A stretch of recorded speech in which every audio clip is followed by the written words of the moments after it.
In this guide, I'm going to show you how to connect your PS5 controller to a Google Pixel phone.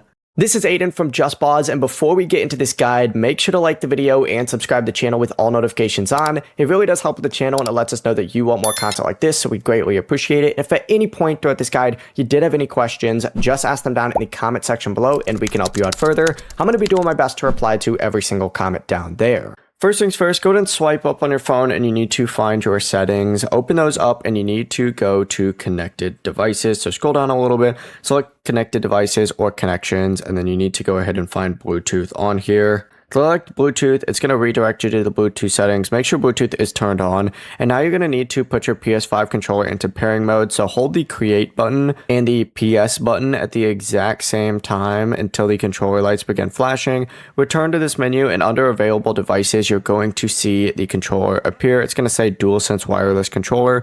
Select it, hit pair when prompted, and once it shows connected, you can now use that PS5 controller with supported games and apps on your Android phone. The process is as simple as that. Before you do leave, make sure to like the video and subscribe to the channel with all notifications on. It really does help with the channel and it lets us know that you want more content like this. We'd greatly appreciate it. And if at any point throughout this guide you did have any questions, just ask them down in the comment section below and we can help you out further. I'm going to be doing my best to reply to every single comment down there. Peace.